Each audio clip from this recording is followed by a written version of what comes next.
Yes, I promise you there'll be some pace. I think there's 2 or 3 horses who like to make it. Better had be.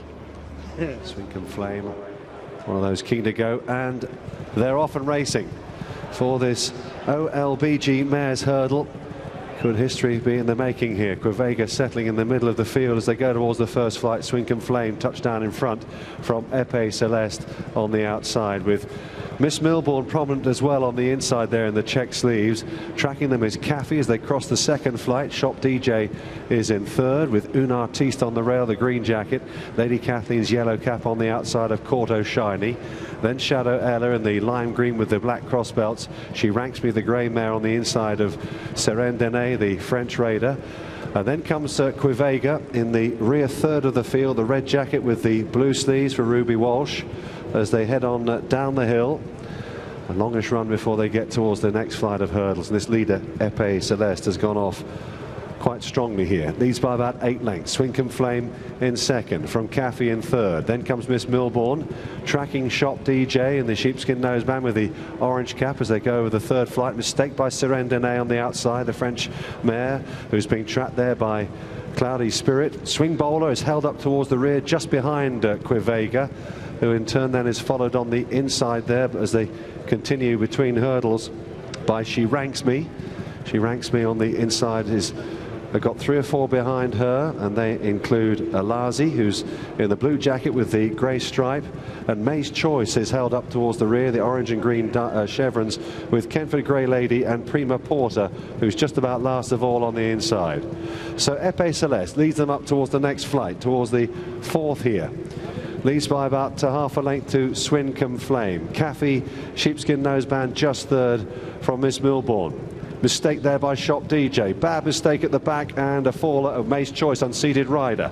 Bad mistake, Paul Carberry had absolutely no chance. She's carrying on riderless as they head up towards the top of the hill. Epée Celeste, the rank outsider here, leading Swinkham Flame with Caffey and Miss Milbourne. Lady Kathleen is racing in 5th. Followed by Un Artiste, who's not too far behind them, tracked there by Shadow Ella, Shop DJ, and then Serene Dene. Swing Bowler, Cordo Shiny next. Quevega hugging the rail is alongside Cloudy Spirit. She ranks me behind that one. Stone Light, Alazi, and then Prima Porter and Kentford Grey Lady held up as usual at the back of the field, with Prima Porter disputing last place. Down the hill they go towards the 5th flight of hurdles, and as they cross that, they all jumped it okay. Swinkham Flame drawing alongside Epée Celeste, with Serene Dene getting much closer now, and the orange colours on the outside of Lady Kathleen. Caffey still there, so too is Miss Milbourne. Just behind them still is Un Artiste in the green jacket. Swing Bowler getting a little bit closer now in the colours of David Johnson. Likewise on the outside, the pink colours of Cloudy Spirit as they take that next flight, where Un Artiste got in a little bit tight there, and ridden along Epée Celeste could cause a few problems for the jockeys behind her as she drops away through the field now. Quevega at this stage is still got about, half a dozen or so behind her, but is only about 6 lengths or so off the pace being set by Swinkham Flame as they head up towards the 7th flight over on the far side. Serene Dene over it in 2nd place. Un Artiste now goes 3rd. Miss Milbourne, Shop DJ, Shadow Ella, Cordo Shiny, Lady Kathleen dropping away. And then on the inside, then trying to make a bit of a move, but running into trouble is She Ranks Me, the grey mare. Quevega is keeping out of trouble towards the rear under a confident looking Ruby. Kentford Grey Lady making a forward move. Alazi trying to come from off the pace. Swing Bowler, having hit a bit of a flat spot, is now being pushed along, trying to make up some progress. They're heading down the hill towards the 3rd last here in the OLBG Mares Hurdle, and it's the French raider Serene Dene who's out in front narrowly from Swinkham Flame. In 3rd place now, Un Artiste. Quevega just being asked to just close down these leaders, now moves up into 8th place. Cordo Shiny being pushed along. Serene Dene is 3 lengths clear as they come down towards the 2nd last, but Shadow Ella is now closing with Swinkham Flame coming back with Kentford Grey Lady on the outside, and Quevega's in trouble here. She'll need to pick up quickly. She's not picked up these leaders yet as they turn towards the home straight. Serene Dene, Shadow Ella in 2nd, followed by Swinkham Flame, Un Artiste, Kentford Grey Lady. Quevega goes into ridden along 6th place, but she does stay on up the hill, coming towards the final flight here. Serene Dene from Shadow Ella. Quevega is battling, now goes 4th. Here's the final flight here. Here's Serendene over. 2 lengths clear. Quevega now moves into second. Can she do it? Quevega digging deep for Ruby Walsh. Serendene, and she's going to do a Golden Miller. Quevega's come through, and she's going to win a 5th Mares Hurdle. Quevega beats Serendene. Swink and Flame third. Shadow Ella and Cordo Shiny tight for 4th, followed by Prima Border and Kenford Grey Lady next. She wasn't beaten. She wasn't. She looked it, but she wasn't. She's won 5 David Nicholson Mares Hurdles, sponsored by OLBG. 8 to 11 favourite. Ruby Walsh and Willie Mullins, numerically equaling Golden Miller's record of the 1930s. He won 5 successive Gold Cups at a slightly lesser level. She has won 5 Mares Hurdles, albeit in the modern era, and she is magnificent. She looked beaten, and it looked like Serendene for Emmanuel Clear and Jonathan Plouguenou had won, but they were just caught in the shadow of the post. What a marvellous run from that French raider, and thoroughly justifying their bold decision to take this mare on. In third, it was Swink and Flame, who's run really well for Daryl Jacob and Nick Williams, and in fourth, who showed up boldly until the final hill, it was Shadow Ella. But the winner is Quevega. She remains imperious, albeit, Jonathan, she won it in a little less imperiously than she has done in the past.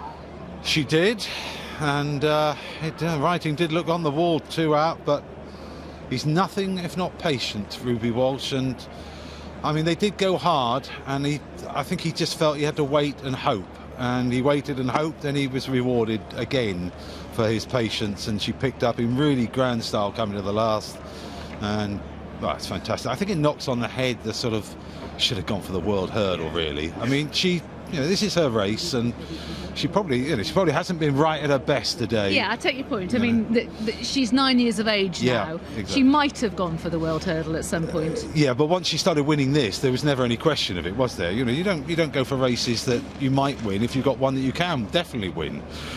It's been a shame, though. It's been a detriment to the clash between potentially Big Bucks and Quevega. But let's not talk about that now, because the moment is Quevega's, and she's done extremely well to reel in Serendene. And there's a significant incident that Ruby's reported for. He thinks he either trod on something or stumbled or something before 2 out. where he loses his pitch.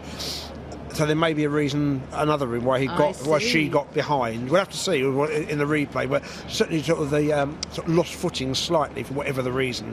So she's done well to win, because the form as it stands isn't as good as her previous form. She had a lot in hand of a lot of these. We know plenty about Swink and Flame. Admirable also she is, to suggest that Quevega at her best is a considerable margin in front. So for whatever reason, whether it's age or whether things didn't quite work out ideally, we'll have to see in the replay.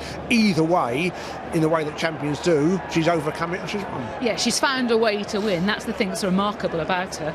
Remarkable, this talent. Remarkable, Willie Mullins bringing her back year on year with this very careful preparation, sparing preparation. That is a fantastic training performance, and he's got 3 on the board the first day in 2013. Remarkable stuff. It's stating the obvious, but Willie Mullins is at the absolute top of his tree, and you say that where does the champion hurdler fit with other champion hurdlers? Willie Mullins is one of the great trainers. He's winning the Irish title by a mile. His strike rate is something that's more than 1 in 3 in Ireland this year. Phenomenal. And it's quite useful to have Ruby Walsh on board. It has proved to be quite useful in the past. I mean, in many ways, I found last season's festival from Willie Mullins impressive. So many of his horses not running well. Still came home with winners. Exactly, he had 2. I mean, genuinely, he's had 3, and obviously it stops now. It's been a fantastic meeting.